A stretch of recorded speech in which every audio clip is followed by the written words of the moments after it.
The lake is not going to be saved just by one person or one entity. It's going to take a group effort of enormous proportion. This truly is an all-hands-on-deck moment, and I would make a call out to every citizen of the state of Utah to do your part. It needs to be our top priority. There is no substitute for water. We've got to turn this around quickly.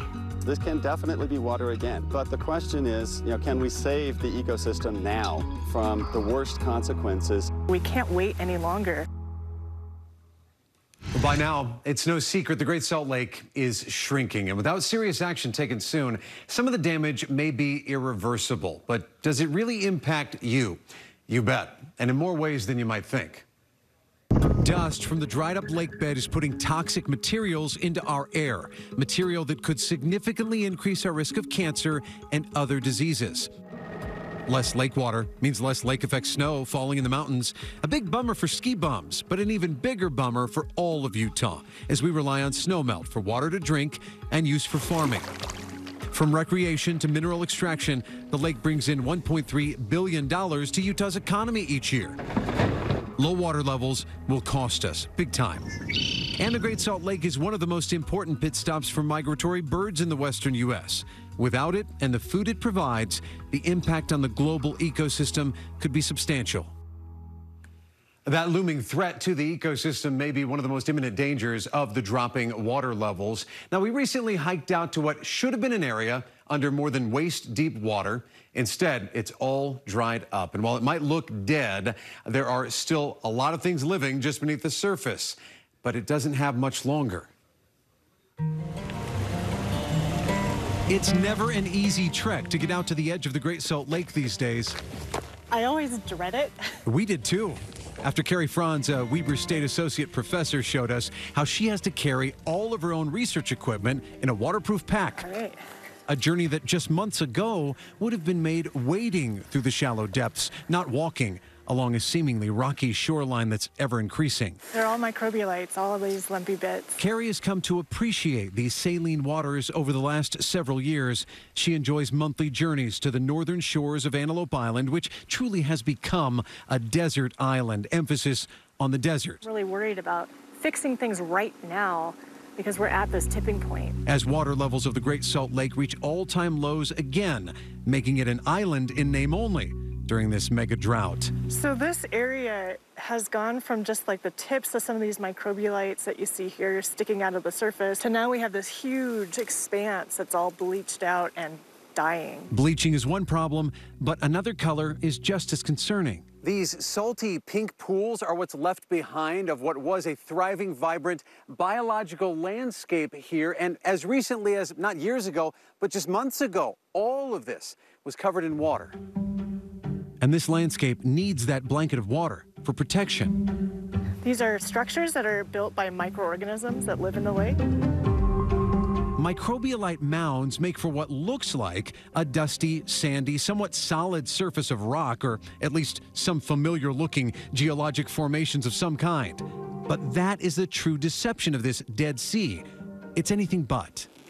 Get some stuff out. These are sampling supplies and instruments.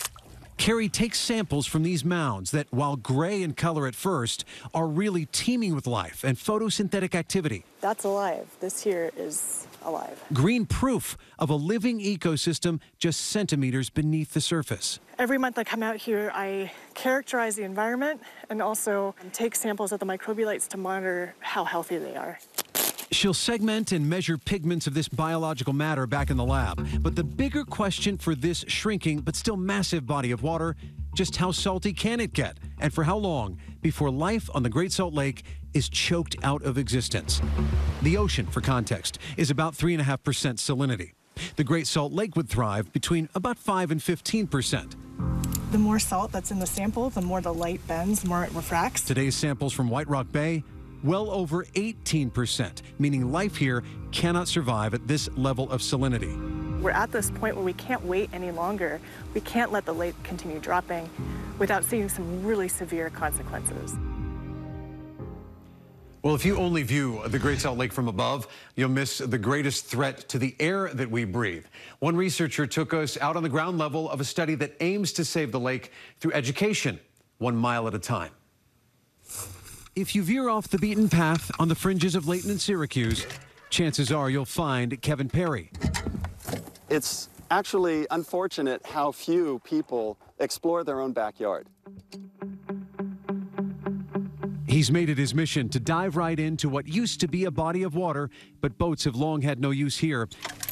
The transportation of choice for this professor of atmospheric sciences at the U, a bicycle known as a fat bike, a research tool necessary to traverse Farmington Bay, and Kevin invited us along for the ride. And we are now at least 4 miles away from any water in Farmington Bay. Water flowing from the Jordan River used to spill into this lake bed, but now the narrow channel pools somewhere on the far side of Antelope Island. The lapping waves of this former marshland coming only from the heat radiating off its stark surface. And that's where the real problem is revealed. What looks like a packed, hard, salty playa can actually be pretty fragile. So here we have a place with a very thin, shallow crust. It's very fragile. When the wind comes along, it starts to pulverize this. As we pedaled, Kevin pointed out again and again dust hotspots, places of particular concern that he believes make up as much as 9% of the now exposed lake bed. You've got this exposed area underneath, which is an incredible dust source. And so the dust is dangerous when the concentrations are high, regardless of what it's made out of.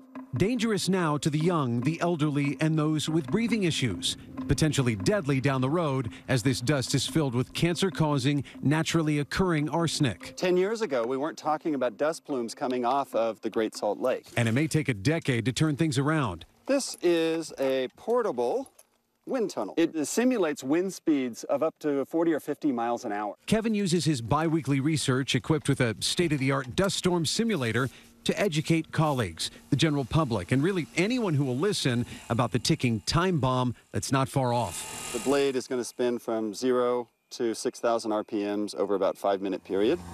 I've got an instrument here that will measure the amount of dust that's coming off of it. It's my hypothesis that the longer that the lake bed is exposed, these areas will grow.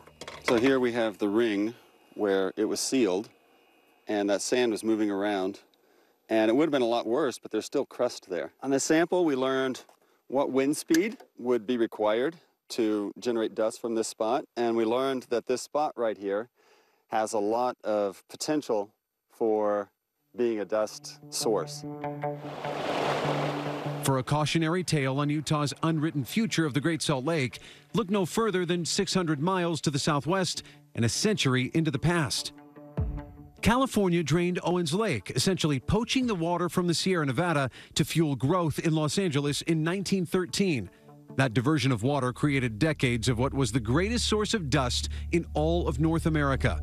With the attention on the population center of LA, it was easy to try to ignore the toxic cloud, casting a long, dangerous shadow. How often have you paid a visit out here to the Great Salt Lake itself? Even longtime Utahns will tell you, not often, if at all. And unfortunately, this is a case of out of sight, out of mind. But we're going to have to bring back water to what used to be Farmington Bay in order to preserve life as we know it here along the Wasatch Front. I was seriously considering a future name change for Salt Lake City to Dust Lake City, because that was the future that we were going to be facing. That dire designation isn't how Kevin feels now, with more than a dozen laws and state statutes put in place just this session to address the water crisis. And it's not just about the dust. It's the fragile ecosystem. It's millions of migratory birds that stop and feed here in northern Utah. And it's about generations to come, believing that this is still the place to put down roots and raise a family. You know, we still have limitations. We have to have water to survive. We have to have water to grow crops. Without water, the population carrying capacity would have to be reduced. No reduction in population seems possible, as Utah is the fastest growing state. So conservation will be critical to bring the water back here. If you ask, will the dust really impact me? It will impact everybody from Tremonton to Brigham City to Ogden, all the way down to Salt Lake City and Provo. Eventually the rains will return, but the question is, will this ecosystem still be alive when those rains return? And we have the power to make choices to put more water into the lake now when it's needed the most. Coming up, finding solutions. The big and the small things already being done to use less and to save more water for the shrinking Great Salt Lake. Plus, a glimpse into the past, how looking back at the lake's glory days could help its future. Saving the shrinking Great Salt Lake will take a renewed focus on water from everyone living along the Wasatch Front and beyond. Now, cities and towns are taking action, replacing landscaping and trading turf for local scape plants that grow here in the basin naturally. So are homeowners and home builders. The goal, use less water on our lawns and get more water to the Great Salt Lake. Another solution, secondary water meters. Now, they've proven to be a big benefit in Utah cities where they are already installed. For example, in places like Saratoga Springs, water use dropped by nearly 40%. Legislation passed by Utah lawmakers this year requires all Utah water providers that offer secondary water to have meters installed by the year 2030. An expensive undertaking, but one that could have a big impact on Utahns' water use. Well, still ahead, how one central Utah farmer is using technology to do his part to cut back on his water use in a major way. Welcome back. Utah's public water supply only accounts for about 15% of the total usage in our drought-stricken state. So finding one answer to this critical shortage within agriculture could be a factor that turns the future of farming around. You can talk about conserving water till the cows come home. But any conversation surrounding the drought crisis in our state starts with the people who've worked this land for generations. They know the issues, and they, more than anyone, want to address them long term. Their way of life depends on it. What it is, it's a solution to a problem. Whether the rancher has a shortage of water problem, a shortage of acre problem. Lee Magnuson is talking about sustainability he wants to bring to the most arid corners of Utah in the form of new technology using hydroponic grow systems by Hydrogreen. That's the plant time. Lee's big brother Rod is way ahead of him. And this requires no soil. No soil, no fertilization. No fertilization. Nope. Simply applications of some water. The energy of the seed. While he's not on the payroll, Rod could be an ambassador for this new method that just might change the way farmers and ranchers do business in the Beehive State and beyond, feeding their livestock not from the fields, but from these long trays, sprouting grains seemingly in no time at all. When I seen it, I'm like, I've got to do that. It's all about conservation, and when you think about the fraction of the water and the time versus what it would take to grow the typical grain, this red wheat went from this yesterday to this just 5 days later, and it's almost ready to go. This will become feed for livestock within hours. And then this is all palatable, the roots, everything, they eat it all. Rod tells me this beautiful green growth can supplement some of the nutritional needs of his 1,200 head of cattle. It doesn't replace the need for pasture grazing or trucking in hay and straw from other places, but it does cut it down, saving money and saving a lot of water. My 80-acre pivot will use the same amount of water in 4.5 days as this building will in 365 days. In a year. In a year. Consider the nearly 18,000 Utah farms. What if just 1% of those operations installed some kind of vertical farming with a year-long harvest window? Compare that to the 2 Olympic-sized swimming pools worth of water traditionally needed for each season for every acre of alfalfa. Best case scenario with Hydrogreen, a 93% drop in water use. Now imagine the entire dry Intermountain region, 141,000 farms across 121 million acres. How many swimming pools worth would that save with just a fraction installing greenhouse-style growing facilities to supplement some of the fresh forage needed to keep the animals fed? You could put 1 unit, units, 20 units. The scale and scope of the retrofit at any given operation depends on whether or not it would work. These longtime rural Utah ranchers recognize it's not a one-size-fits-all solution. But farming into the future isn't getting any easier here. Try to buy into farming, try to buy into ranching. It's impossible. If you don't have the land in the family, you're not going to buy in. But buying into a potential fix to the water and land crisis, that's a seed the Magnusons and others are willing to plant in hopes that this parched landscape gives them a shot at success for years to come. Well, this year, KSL TV joined together with more than a dozen other Utah media outlets to form the Great Salt Lake Collaborative. You've seen our stories. Our mission is to better inform you about the crisis facing the Great Salt Lake and what can be done about it. Collaborative journalists have traveled around the state and really across the western United States to look at other potential solutions. You can see all of our reporting and find out much more at GreatSaltLakeNews.org. Well, the Great Salt Lake has fascinated the world for centuries, and having a connection to it could be the key to turning the tide on public support for the changes needed to save it. One state historian took me on a trip back through time recently to the Great Salt Lake's heyday. He hopes remembering the lake's great history will help secure its future. The Great Salt Air. You've certainly seen what looks more like a modern knockoff palace from the Ottoman Empire, the roadside attraction of sorts just off I-80 near Lake Point. It is a strange place. And you go inside here and it's all this old wood. Chris Merritt, State Historic Preservation Officer, told me step one in speaking about this strange historic structure is getting the history straight first. Because after all, this building is an imposter.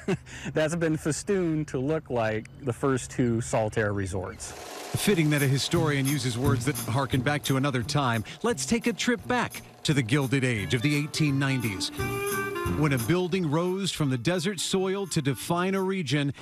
No, not the Salt Lake Temple, finished in 1893. That same year, leadership for the Church of Jesus Christ of Latter-day Saints were excited about something less spiritual in nature.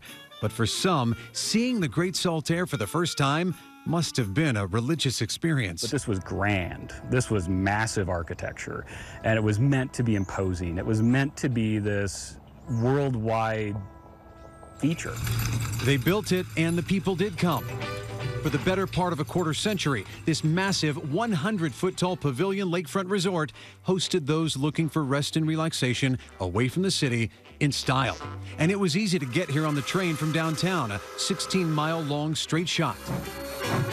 But if you search today for any sign of the bandstand, the Midway Games, the shops selling root beer and the 10-cent dolls to the masses, the dressing rooms lining what was a spacious section of this buoyant saltwater bay, nothing here, yeah. Chances are you wouldn't find anything. But those piles that are way out there, that was Salt Air 1, where if you were swimming, it was a deck you could lay out on and rest.